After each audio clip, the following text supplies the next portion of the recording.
one that was complaining. Yes, Yeah. I was. I was answering Jim's question. But see, I'm not as young as Tony, so I don't have good eyes anymore. Tony's not young anymore either. No. Just had a That is true, that's true. He's on the downhill I slide. said, wasn't that good when I was Patrick's age? Yeah. All right, Ralph? Oh, okay. You're up. What you were looking at is a UH-34 or some kind of an H-34.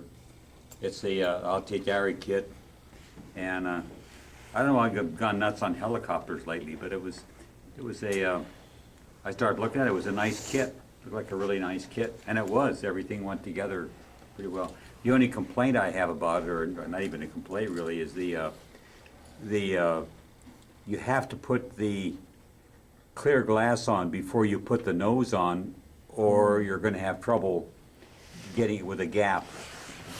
And you fasten the instrument panel to the nose, and then you can't get it. If you put the glass on first, you can't get the instrument panel past the nose. So you got to saw the instrument panel off and glue it on top of the console.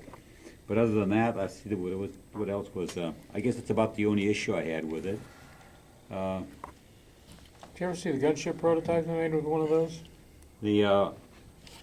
I had a bottle of paint, Model Master, and said Marine Green, Marine Corps Green. And I thought that's what it didn't quite look right with the box art. And I said on the instructions that it was supposed to paint it field green. And I remember I was in a helicopter squadron, and the Marines they were in the same hangar we were in, but there was a partition in between, and they had H-34s. We had H-34s.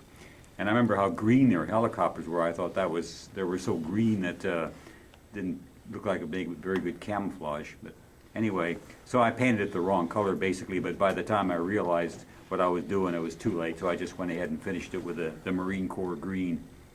And other than that, it was a pretty nice kit, really. And okay, this is an H-19. It's an old Revell kit. I put the box under it so you could just see what kit it is. That's not even the first one.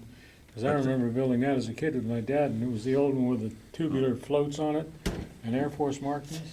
Yeah, you could. Yeah. In fact, I was gonna probably build one of the boxes in Air Force markings or something. Anyway, I built this many years ago, probably 25 years ago. But as long as I was bringing helicopters in, I thought I'd bring in. I'd never brought it in before. But from what I remember, the putting it together, it was really a nice kit. You know, for as old as it is, everything fit together real well. The only complaint I have about the kit is on the opening for the inlet opening for the it's got an R1340 radial engine. It's supposed to have a screen over all the Right. openings. The vents, The yeah. H-34 had the 1820. And No.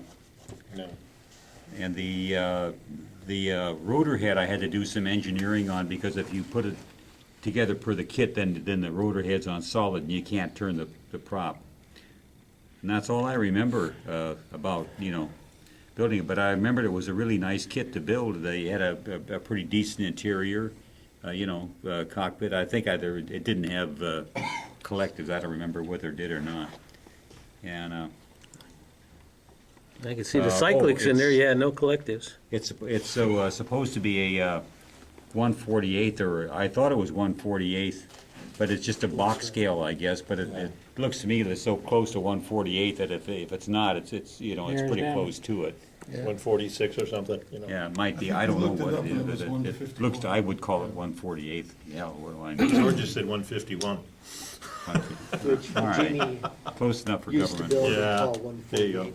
And, okay, that's the Yeah, Navy see what called you're it the HRS. They're old kits. One. Okay, that's I built one of their Spitfires. all See I the got. cyclic? I measured it out, Fuji. I built.